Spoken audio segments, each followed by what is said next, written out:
Hey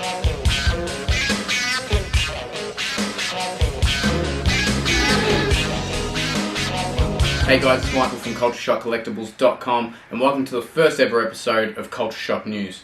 On the show, we'll be bringing you all the latest goss from the world's biggest figure companies. We'll be checking out some previews, doing some reviewing, we'll be unboxing some figures, and we'll also be checking out some of the coolest figure lines to ever be released. On today's show, we're going to be talking about the brand new wave of Marvel Legends that are coming.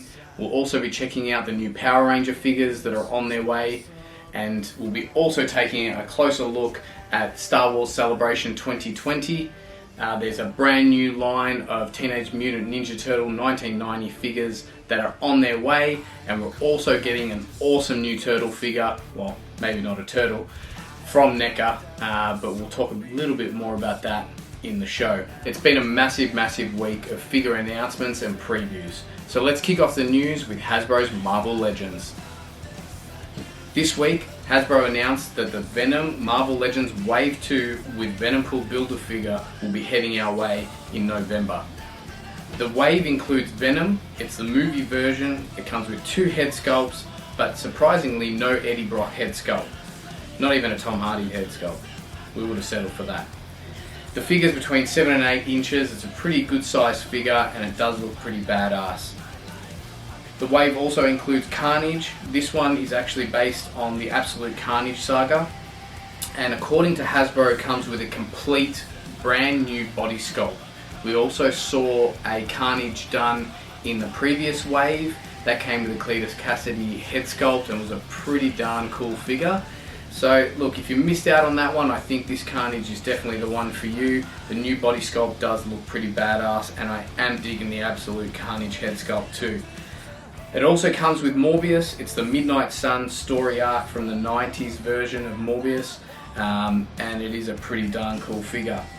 There's also the Venomized Miles Morales, there's Ghost Spider, and a darn cool Phage figure. You don't see many of the other symbiotes being produced, so I'm really glad to see that Marvel Legends are adding Phage to the series.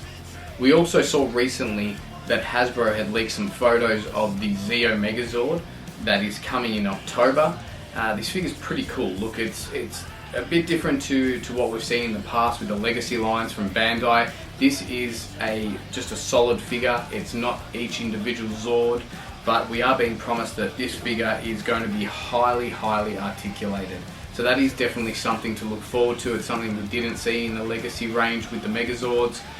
So I am definitely looking forward to seeing what the quality of this figure is going to be like. The figure is 12 inches tall, it's about 30 to 48 centimeters. It comes with 5 swappable helmets which represent each of the Zeo ranges, and also that packaging. Who can go past that packaging? The packaging is inspired by the 1990s branding, and definitely gives you a bit of a nostalgia kick. As mentioned, this figure's coming in October. We do have it up for pre-order at the moment on CultureShockCollectibles.com, so be sure to check it out if you are keen on getting your hands on this figure. In other Power Ranger news this week, we had the Lightning Collection Wave 6 come up for pre-order.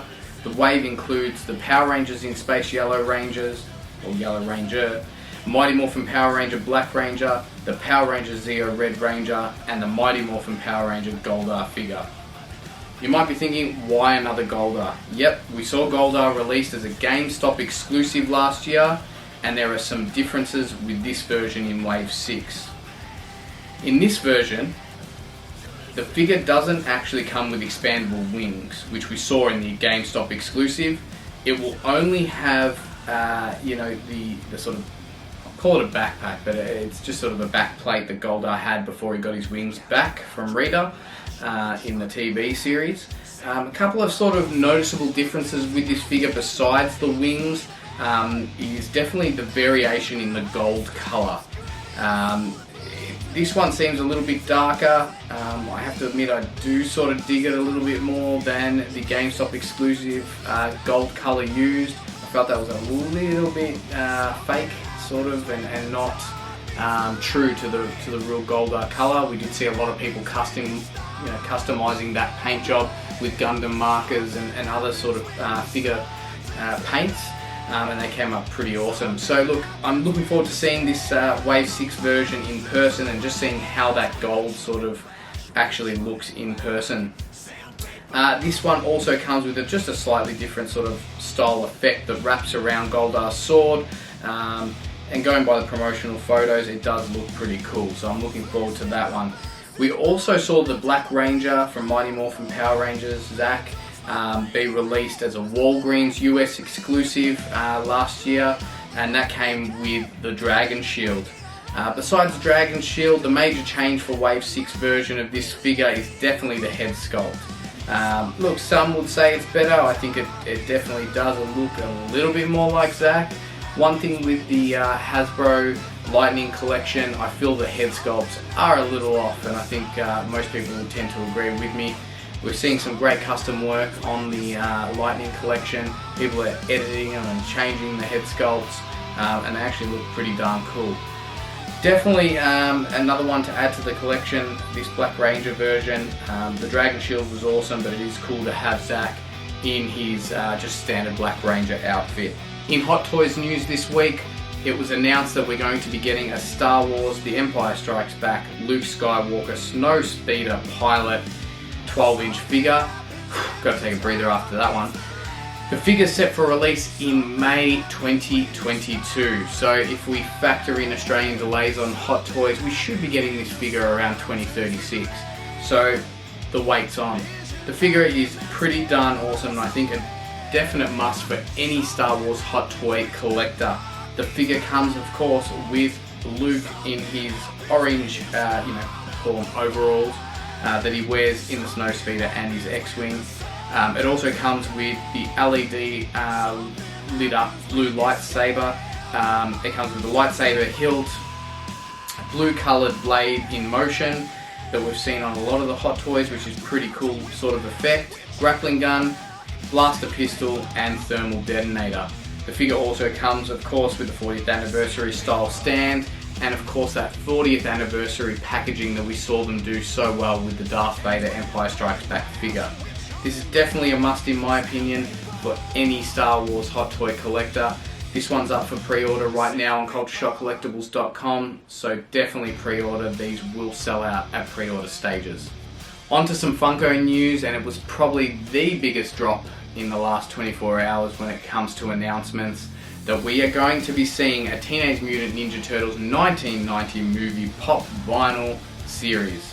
It's finally coming to Funko, and we're officially going to be getting Michelangelo, Raphael, Leonardo, Donatello and Casey Jones in this wave. This is going to be massive. The response to this today when it was announced was just astronomical, so can't wait to see these drop for pre-order. We should have those over the next 3-4 days hopefully up on the website. The set includes, as mentioned, Michelangelo. He's eating a slice of pizza, and also comes with his nunchucks which are tucked into his belt. Also Raphael with his two sais, Leonardo with the twin katanas, Donatello with the bow, and a masked version of Casey Jones with his signature hockey stick. Really can't wait for these. The turtle merch has just been absolutely massive lately, and this is just one heck of an announcement. On to Neca news, and it was the announcement that pretty much broke the Australian internet this week. It was, of course, the Teenage Mutant Ninja Turtles 1990s Kevin Nash action figure. Yeah, no, it wasn't. But he did play the Super Shredder, and it was the Super Shredder figure that pretty much caused a massive debacle here in Australia for collectors. So earlier this week we had the announcement that the pre-orders would be going live for the Neca Super Shredder figure. Australian distributors then passed on those pre-order details to all the Aussie distributors, us being one of them. We then put the figure up for pre-order, and they sold like hotcakes. The next day we were informed by our supplier that Neca had pulled the pin on Australian and New Zealand distribution, which threw the internet into absolute chaos. At this time, the Neca pre-orders on the Neca store had also sold out, so I've got to say, us Aussies weren't too happy.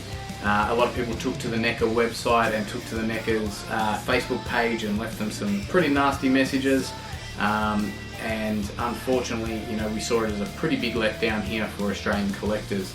We've seen the Neca figures be put up on the Neca store before. Obviously, they put up the Toka and Ray's set as well on the Neca website, and it's fine. If Neca want to put up exclusives on their website, go for it. But don't offer them to our distributors and then pull the pin. That's a massive no-no.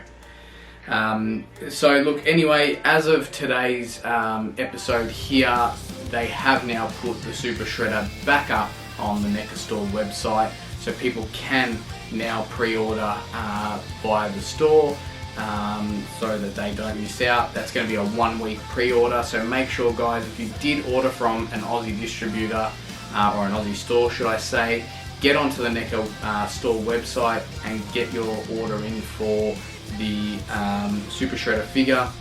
This is a must for anyone's collection. I think it was around $29.95 and then $18 US postage to Australia, which wasn't bad at all.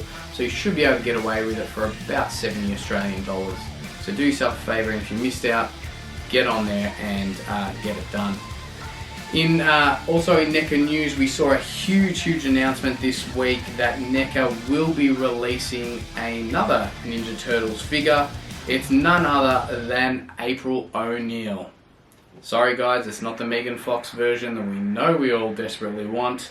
It is, of course, the 1990s version of April O'Neil, played by Judith Hoag, who has recently taken over Neca's Twitter account and, of course, and their Instagram account, to announce that she will be not only allowing Neca to use her likeness, but she will also be hosting a series of behind-the-scenes updates where she'll be tracking the creation of the figure from the beginning to the end. So that's going to be a really cool series that we can find on her YouTube page. The figure is set to come out in 2021. She has spoken quite a lot on her YouTube channel about making it fair, making sure that the bots don't get all the action figures and collectors can actually get their hands on the figure. So really looking forward to her documenting the figure process and the creation of the April O'Neil 1990s Ninja Turtle figure, and can't wait to see that up on Neca store. Hopefully here in Australia we do get it through our local stores, but if the Super Shredder and, of course, the last 2-pack of Toka and Raz is any indication, this one may be a Neca store exclusive as well. Alright guys, if you're into gaming, be sure to check out our good friend from Shaken Not Nerd podcast, Duty, on YouTube. You can find the link in the description below. There's some wicked reviews up at the moment on UFC 4. There's also the Avengers beta review. And also be sure to check out the Shaken Not Nude podcast. They are our friends here on the show, and it's well worth taking a listen to. And in one final piece of news for today's show, Star Wars Celebration 2020 may have been postponed until 2022. However, Funko has taken to the interwebs to announce their virtual Galactic Edition event. So yes, we'll be getting a virtual convention, much like we did with San Diego Comic-Con this year. This year's assortment of Funko Pop vinyls are based on the Star Wars concept designs that were originally done by Ralph McQuarrie. They include Luke Starkiller, Darth Vader, Chewbacca, and Boba Fett. The series will also feature a Pop Deluxe scene featuring Yoda as he uses the Force to lift Luke's X-Wing from the swamps of Dagobah, and also a 10-inch supersized Imperial Stormtrooper. These are pretty wicked pop vinyls, so I can't wait to see these get released, and I'm so glad that although the event has been cancelled, that Funko will continue with their virtual event. Alright guys, that wraps things up for the first ever edition of Culture Shock News. If you like what you hear, make sure you hit that subscribe button so you can keep up to date with all our content. We'll be bringing you some awesome figure reviews and unboxings in the next coming weeks, as well as all the figure news as promised. Be sure to check out cultureshockcollectibles.com for all the latest action figures and collectibles. If you join, of course, for your own free account on the website, you'll earn 2 points per dollar that you spend on the website. You can then redeem those points for discounts on future purchases. All the links are in the description below on how you can pre-order all these wicked figures that we've announced on today's show. And until next time, we'll see you in the figure aisle.